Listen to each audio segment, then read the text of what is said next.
Hi good days எல்லோரும் எப்படி இருக்கீங்க? நல்லா இருக்கீங்களா? ஸ்ரீநிவி ஸ்டடீஸுக்கு உங்களை அன்புடன் வரவேற்கிறேன். இன்னைக்கு வந்து நம்ம 3ஆம் வகுப்புலேருந்து 3வது பாடம் தனித்திறமையை பற்றி தான் இந்த வீடியோவில் பார்க்க போகிறோம் குட்டீஸ்.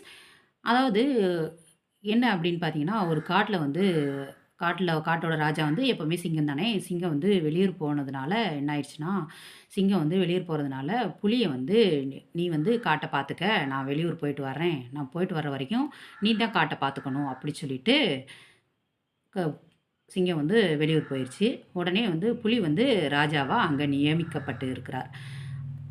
அடுத்து வந்து புலி வந்து அங்கே இருக்கிற ஒவ்வொரு விலங்குகளுக்கும் என்னென்ன மாதிரியான பொறுப்புகளை கொடுக்குறாங்க அப்படிங்கிறத தான் இந்த வீடியோவில் பார்க்க போகிறோம் குட்டீஸ். அதாவது ஒவ்வொரு மனுஷலாக இருந்தாலும் சரி, விலங்குகளாக இருந்தாலும் சரி, எல்லாருக்குமே ஒவ்வொரு தனித்திறமைகள் இருக்கும் இல்லையா? அந்த மாதிரி தான் விலங்குகளாக இருக்கட்டும், மனிதர்களாக இருக்கட்டும், ஒவ்வொருத்தவங்களுக்கும் ஒவ்வொரு தனித்திறமைகள் இருக்கும். அந்த தனித்திறமையை கண்டுபிடிச்சி அவங்களுக்கு உள்ள தகுதிகளுக்கு தகுந்த மாதிரியான ஒரு வேலைகளை நம்ம கொடுப்பது தான் புத்திசாலித்தனமே தவிர, யாரையுமே இவங்க வந்து இதற்கு உதவ மாட்டாங்க, இதுக்கு சரிப்பட்டு வரமாட்டாங்க அப்படின்னு சொல்லிட்டு நம்ம வந்து ஒதுக்கிடக்கூடாது. அதற்கான பாடம் தான் இந்த பாடம், தனித்திறமை. என்ன பண்ணிட்டாங்க, அப்போ வந்து புலிராஜா வந்து சிங்கக்குட்டியை கூப்பிட்டுட்டு, நீ வந்து படைத்தளபதி பொறுப்பை ஏற்றுக்க அப்படின்னு சொல்லிட்டு சிங்கக்குட்டிக்கு வந்து புலிராஜா என்ன பதவி கொடுக்குறாருன்னா, படைத்தளபதி பொறுப்பை கொடுக்குறாரு.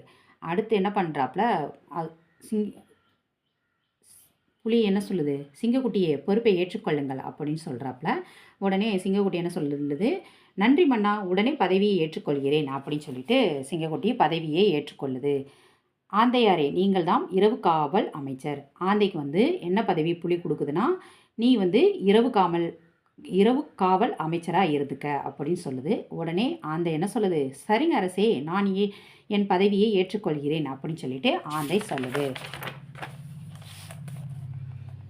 அடுத்து பார்த்தீங்கன்னா, கழுதையாரே, உமக்கு உரிய பதவி அப்படின்னு சொல்லிட்டு புலி சொல்லும்போது கரடி என்ன பண்ணுது, ராஜாவே ராஜாவே, இந்த கழுதை வந்து ஒரு முட்டாள், கழுதையால் எந்த ஒரு பயனும் இல்லை அப்படி சொல்லிட்டு கரடி சொல்லுது.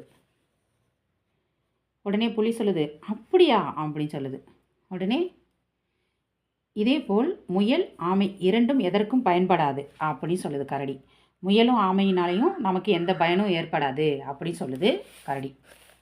அடுத்து பார்த்தீங்கன்னா, கரடி என்ன சொல்லுது, ஆமை வந்து ஒரு சோம்பேறி, அது எப்போதும் மிக மெதுவாக செல்லும், முயல் எதை பார்த்தாலும் மிரண்டு ஓடும் அப்படின்னு சொல்லிட்டு கரடி வந்து சொல்லுது. கரடியாரே, பாயை மூடும், ஆமை பொறுமையாக இருந்து காரியத்தை சாதிக்கும், அதனால் சமையல் வேலை செய்யட்டும் அப்படின்னு சொல்லிட்டு புலியரசன் சொல்கிறார். என்ன சொல்கிறாரு, அதாவது ஆமை வந்து பொறுமையாக இருந்து சமையல் வேலையை செய்யும், அதனால் ஆமைக்கு வந்து சமையல் வேலை பொறுப்பை நான் கொடுக்குறேன் அப்படின்னு சொல்கிறாரு. அடுத்து என்ன சொல்கிறாரு புலி, முயல் வந்து அதிவேகமாக ஓடும், எனவே தேவையான பொருட்களை சேகரித்து விரைவாக கொண்டு வந்து சேர்க்கும் வேலையை செய்யட்டும். முயல் வந்து வேகமாக ஓடுறதுனால எந்த ஒரு பொருளையும் சீக்கிரமாக நமக்கு கொண்டு வந்து சேர்த்துரும், அதனால் முயலுக்கு அந்த பதவியை கொடுப்போம் அப்படின்னு சொல்லிட்டு புலி சொல்லியிருக்கு. கழுதை வந்து பகைவர்கள் வரும்போது நமக்கு எச்சரிக்கும் பணியை வந்து அது கவனிக்கட்டும் அப்படின்னு சொல்லிட்டு புலி சொல்லியிருக்கு. கழுதை வந்து கத்தும் இல்லையா, கழுதையோட சத்தம் கேட்டுட்டா நம்ம வந்து அலர்ட் ஆயிடலாம் அப்படின்னு சொல்லிட்டு புலி சொல்லியிருக்கு. யாரையும் குறைவாக எடை போடக்கூடாது, அவர்களிடம் உள்ள திறமைகளை அடையாளம் காண வேண்டும் அப்படின்னு சொல்லிட்டு புலி சொல்லியிருக்கு. உடனே அடுத்து கரடி என்ன சொல்லியிருக்கு, நீங்கள் சொல்வது சரிதான் அரசி, இப்போதே நான் நன்கு தெரிந்து கொண்டேன் அப்படின்னு சொல்லிட்டு கரடி சொல்லியிருக்கு. அதனால் குட்டீஸ், ஒவ்வொருத்தவங்களுக்கும் ஒவ்வொரு திறமை இருக்கும். இவங்க வந்து திறமை இல்லாதவங்க அப்படி சொல்லிட்டு நம்ம வந்து யாரையுமே ஒதுக்கி வைக்கக்கூடாது. இதுதான் தனித்திறமையோட அர்த்தம். அடுத்து வந்து நம்ம வந்து பார்க்க வேண்டியது என்னென்னா, சரியான விடையை தெரிவு செய்வோமா அப்படின்னு கேட்டிருக்காங்க. ஃபஸ்ட்டு கேள்வி பார்த்தீங்கன்னா, தகுதி இச்சொல் உணர்த்தும் பொருள். தகுதினா என்ன, தரம். தகுதி என்றால் தரம், தகுதி தரம். ரெண்டாவது கேள்வி பார்த்தீங்கன்னா, பகைவர்கள் இச்சொல்லின் எதிர்ச்சொல் அப்படின்னு பார்த்தீங்கன்னா, பகைவர்கள் நண்பர்கள், பகைவர்கள் நண்பர்கள். மூன்றாவது கேள்வி பார்த்தீங்கன்னா, பணி இச்சொல் உணர்த்தும் பொருள் அப்படின்னு பார்த்தீங்கன்னா, பணி என்றால் வேலை, பணினா என்ன, வேலை.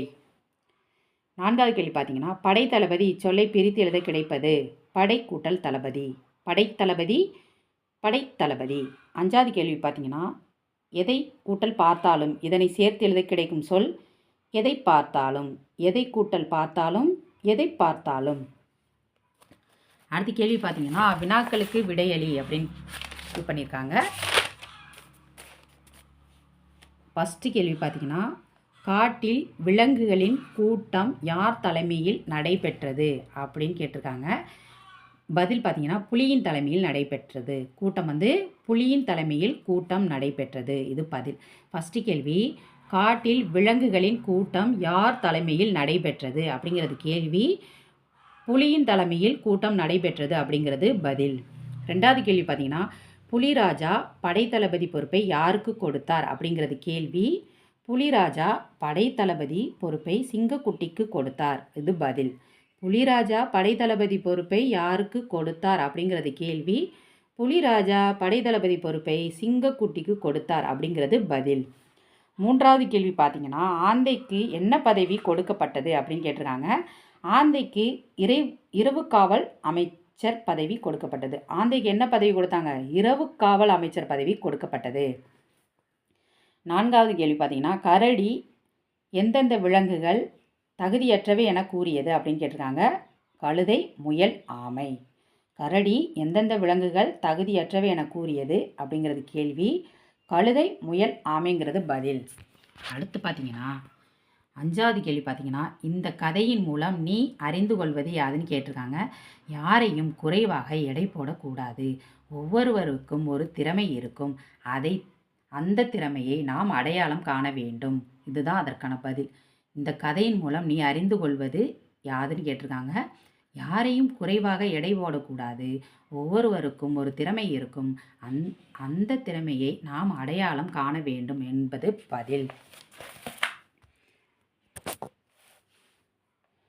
அடுத்து பார்த்தீங்கன்னா புதிருக்கு பொருத்தமான படத்தை பொறுத்துகன்னு கொடுத்துருக்காங்க. பதுங்கி செல்வேன் பாய்ந்து இரையை பிடிப்பேன் நான் யார்? புலி. பதுங்கி செல்வேன் பாய்ந்து இரையை பிடிப்பேன் நான் யார்? புலி. இரவில் விழித்தும் பகலில் தூங்கியும் வாழ்வேன். என் கண்களை எல்லா திசையிலும் திருப்புவேன் நான் யார்? ஆந்தை. இரவில் விழித்து பகலில் தூங்கியும் வாழ்வேன். என் கண்களை எல்லா திசையிலும் திருப்புவேன் நான் யார்? ஆந்தை. என் காதுகள் நீண்டிருக்கும் வேகமாக ஓடுவேன். கேரட் எனக்கு மிகவும் பிடிக்கும் நான் யார்? முயல். என் காதுகள் நீண்டிருக்கும் வேகமாக ஓடுவேன். கேரட் எனக்கு மிகவும் பிடிக்கும் நான் யார்? முயல்.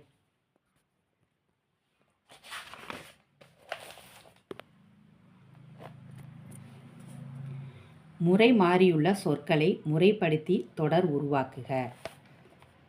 ஃபஸ்ட்டு கேள்வி பார்த்தீங்கன்னா காட்டில் விலங்குகளின் கூட்டம் நடந்தது அப்படின்னு எழுதியிருக்காங்க.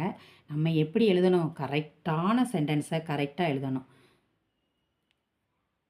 காட்டில் விலங்குகளின் கூட்டம் நடந்தது.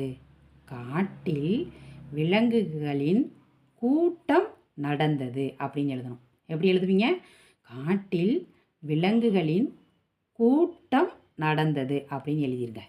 ரெண்டாவது பார்த்தீங்கன்னா இரவு காவல் நீங்கள் தான் அமைச்சர் ஆந்தையாரே அப்படின்னு இருக்கு. ஆனால் நீங்கள் எப்படி எழுதணும்னா ஆந்தையாரே நீங்கள் தான் இரவு காவல் அமைச்சர் அப்படின்னு எழுதணும். ஆந்தையாரே நீங்கள் தான் இரவு காவல் அமைச்சர் அப்படின்னு எழுதணும். மூன்றாவது கேள்வி பார்த்தீங்கன்னா முயல் ஓடும் வேகமாக அதின்னு போட்டிருக்காங்க. நீங்கள் எப்படி எழுதணும்னா முயல் அதி வேகமாக ஓடும். முயல் அதி வேகமாக ஓடும் அப்படின்னு எழுதிருங்க. ஓகேவா குட்டீஸ்? அடுத்து பார்த்தீங்கன்னா நான்காவது கேள்வி கூடாது யாரையும் போட எடை குறைவாக அப்படின்னு எழுதியிருக்காங்க. நீங்கள் எப்படி எழுதணும்னா யாரையும் குறைவாக எடை போடக்கூடாது அப்படிங்கிறத வரிசையாக எழுதிருங்க. யாரையும் குறைவாக எடை போடக்கூடாது அப்படிங்கிறத வரிசையாக எழுதிருங்க. எந்த விலங்கிற்கு எந்த பணி கொடுக்கப்பட்டது காட்டில் அப்படின்னு கொடுத்துருக்காங்க. இந்த பக்கம் விலங்குகளோட படம் போட்டிருக்காங்க, இந்த பக்கம் பணிகள்னு எழுதியிருக்காங்க. இப்போ வந்து சிங்க குட்டிக்கு என்ன பதவி கொடுத்தாங்க? படைத்தளபதி. சிங்கக்குட்டி படைத்தளபதி. நேர பென்சிலில் அண்டர்லைன் பண்ணிடுங்க. அடுத்து பார்த்தீங்கன்னா ஆந்தைக்கு என்ன பதவி கொடுத்தாங்க? இரவு காவல் அமைச்சர் பதவி கொடுத்தாங்க இல்லையா? ஆந்தைக்கு என்ன பதவி? இரவு காவல் அமைச்சர். ஆமைக்கு என்ன பதவி கொடுத்தாங்க? சமையல் வேலை. ஆமைக்கு சமையல் வேலை. முயலுக்கு என்ன கொடுத்தாங்க? பொருள்களை சேகரிக்கும் வேலை. முயலுக்கு கொடுக்கப்பட்ட வேலை பொருள்களை சேகரிக்கும் வேலை. கழுதைக்கு என்ன கொடுத்தாங்க? எச்சரிக்கை பணி. கழுதைக்கு கொடுக்கப்பட்ட பணி என்ன? எச்சரிக்கை பணி. அவ்வளோதான் குட்டீஸ். அதாவது தனித்திறமையோட பாடத்தையும் பார்த்துட்டோம், இதற்கான கேள்வி பதில்களையும் பார்த்துட்டோம். இந்த வீடியோ இதோட முடிஞ்சுது. நாளைக்கு வேற ஒரு வீடியோவில் உங்களை நான் சந்திக்கிறேன். இந்த வீடியோ உங்களுக்கு பிடிச்சிருந்தால் லைக் பண்ணுங்கள், ஷேர் பண்ணுங்கள், சப்ஸ்கிரைப் பண்ணுங்கள். பாய் குட்டீஸ்.